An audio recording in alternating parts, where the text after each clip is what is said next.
ಕ್ಷೇತ್ರದ ಜನರಿಗೆ ಭರವಸೆ ನೀಡಿದ ನಂತರ ಆ ಕೆಲಸವನ್ನ ಮಾಡಿ ಗ್ರಾಮಗಳಿಗೆ ತೆರಳುತ್ತೇನೆ, ಇಲ್ಲವಾದರೆ ಆ ಗ್ರಾಮಕ್ಕೆ ನಾನು ಮರಳುವುದಿಲ್ಲ. ಆಶ್ವಾಸನೆ ನೀಡುವ ಬೇರೆ ರಾಜಕೀಯ ಮುಖಂಡರ ಹಾಗೆ ಗುಡ್ಡು ಮಾತುಗಳನ್ನ ಹೇಳುವುದಿಲ್ಲ ಎಂದು ಮಾಜಿ ಸಚಿವ ಹಾಗೂ ಶಾಸಕರಾದ ಶ್ರೀಮಂತ್ ಪಾಟೀಲ ವಿನಾಕಾರಣ ಆಡಿಕೊಳ್ಳುವವರಿಗೆ ಟಾಂಗ್ ನೀಡಿದ್ದಾರೆ. ಬೆಳಗಾವಿ ಜಿಲ್ಲೆಯ ಅಥಣಿ ತಾಲೂಕಿನ ಸಂಬರಗಿ ಗ್ರಾಮದಲ್ಲಿ ವಿವಿಧ ಅಭಿವೃದ್ಧಿ ಕಾಮಗಾರಿಗಳ ಶಂಕುಸ್ಥಾಪನೆ ಹಾಗೂ ಪೂರ್ಣಗೊಂಡಿರುವ ಕಾಮಗಾರಿ ಹಾಗೂ ಕೆಎಂಎಫ್ ವತಿಯಿಂದ 5,000 ಲೀಟರ್ ಸಾಮರ್ಥ್ಯವುಳ್ಳ ಬಿಎಂಸಿ ಕೇಂದ್ರವನ್ನು ಉದ್ಘಾಟಿಸಿ ಮಾತನಾಡಿದರು. ಪ್ರಮುಖವಾಗಿ ಇಲ್ಲಿ ಶಂಬರಗಿ ನಾಗೂರು ನಡುವೆ ಬಹಳಷ್ಟು ಹಿಡಿದ ಬೇಡಿಕೆ ಇತ್ತು. ಒಂದು ಬ್ರಿಡ್ಜ್ ಬಂದ ಮಾಡಿದ್ರೆ ಅದು ಸುಮಾರು 2 ಕೋಟಿ ರೂಪಾಯಿ ಶಾಂಕ್ಷನ್ ಮಾಡಿಕೊಂಡು ಬಂದಿದ್ದೀವಿ. ಹಾಗೆ ಈಗಾಗಲೇ ಬ್ರಿಡ್ಜ್ ಬಂದಾರ, ಕನ್ಸ್ಟ್ರಕ್ಷನ್ ಆಗಿದೆ. ಈಗ ನೀರು ಬಂದ ನೀರು ಕೂಡ ಹಿಡಿತಾರೋ ಮತ್ತು ಅಡ್ಡಾಡ್ಲಾಕ ಕೂಡ ಆಗಿದೆ. ಅದ್ರ ಜೊತೆಗೆ ನಾವೊಂದು ಇಲ್ಲಿ ಮ್ಯಾನೇಜ್ ಬಂದಾರ ಕೂಡ ನಾವು ಮಾಡಿದ್ದೀವಿ. ಅದು ಸುಮಾರು 1 ಕೋಟಿ ಅಂದರೆ ಇರಬೇಕಾದ್ರೆ ಅದು ಕೂಡ ಪೂರ್ಣ ಆಗಿದೆ. ಅದರ ಜೊತೆಗೆ ಬೇರೆ ಬೇರೆ ಇಲ್ಲಿ ದೊಡ್ಡಪಟ್ಟಿ ರೋಡ್ ಇರಲಿ, ಸ್ಕೂಲ್ ಬಿಲ್ಡಿಂಗ್ ಇರಲಿ, ಕೂಡ ಸಾಕಷ್ಟು ಬೇರೆ ಬೇರೆ 4,92,00,000 ಬೇರೆ ಬೇರೆ ಕಾಮಗಾರಿ ಅದು ಬಿಟ್ಟು ಮತ್ತು ಬ್ಯಾರೇಜ್ ಮತ್ತು ಬಂದಾರಗಳನ್ನು ಮಾಡಿದ್ದೀವಿ. ಅದನ್ನು ಇವತ್ತು ಉದ್ಘಾಟನಾ ಕಾರ್ಯಕ್ರಮ ಇದೆ.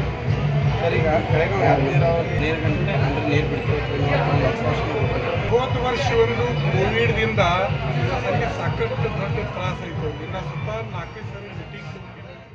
ವಿಧಾನ ಪರಿಷತ್ನ ಮುಖ್ಯ ಸಚೇತಕರಾದ ಮಹಾಂತೇಶ್ ಕವಟಗಿಮಠ ಅವರು ಮಾತನಾಡಿ, ಶಾಸಕ ಶ್ರೀಮಂತ್ ಪಾಟೀಲ್ ಅವರು ಹೆಸರಿಗಷ್ಟೇ ಶ್ರೀಮಂತ ಅಲ್ಲ, ಅವರು ಹೃದಯ ಶ್ರೀಮಂತಿಕೆ ಉಳ್ಳ ಒಬ್ಬ ಧೀಮಂತ ನಾಯಕ. ಕಾಗವಾಡ ಮತಕ್ಷೇತ್ರವನ್ನ ಅಭಿವೃದ್ಧಿ ಪಥದತ್ತ ಕೊಂಡೊಯ್ಯುತ್ತಿದ್ದಾರೆ.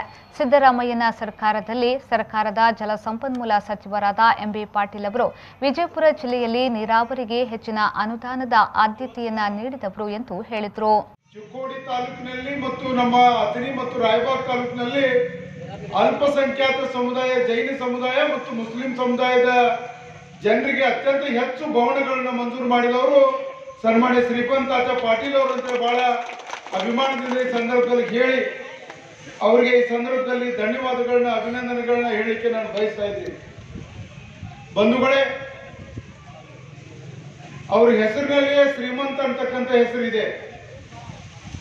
ಅಂತ ಒಂದು ದೊಡ್ಡ ಮನೆತನದಲ್ಲಿ ಹುಟ್ಟಿ ಈ ಭಾಗದ ಶಾಸಕರಾಗಿ ಈ ಭಾಗದಲ್ಲಿ ಅಭಿವೃದ್ಧಿ ಕಾರ್ಯಗಳ ಬಗ್ಗೆ, ವಿಶೇಷವಾಗಿ ಬಸವೇಶ್ವರ ಯಾತ ನೀರಾವರಿ ಮಂಜೂರಾತಿ ಆಗಿ ಕಾಂಗ್ರೆಸ್ನ ಅವಧಿಯಲ್ಲಿ ಆ ಯೋಜನೆ ಜಾರಿಗೆ ಬರಲಿಲ್ಲ.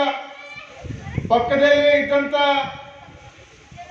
ವಿಜಯಪುರದವರೇ ಸಚಿವರಾಗಿದ್ದರು. ಈ ವೇಳೆ ಕೆಎಂಎಫ್ ನಿರ್ದೇಶಕರಾದ ಅಪ್ಪಸಾಹೇಬ ಅವತಾಡೆ, ಗ್ರಾಮ ಪಂಚಾಯತ್ನ ಅಧ್ಯಕ್ಷರಾದ ಸರಿತಾ ಶಿವಾಜಿ ಸಾತಪುತೆ, ಜಿಬಿ ಫೌಂಡೇಶನ್ ಅಧ್ಯಕ್ಷ ಪ್ರತಾಪ್ ಸಾತಪುತೆ, ಸುಭಾಷ್ ಕಠಾರೆ, ವಿನಾಯಕ್ ಬಾಘಡಿ, ಆರ್ಎಂ ಪಾಟೀಲ್ ಮೊದಲಾದವರು ಉಪಸ್ಥಿತರಿದ್ದರು. ಸತೀಶ್ ಕೋಳಿ, ವಿ4 ನ್ಯೂಸ್, ಅಥಣಿ.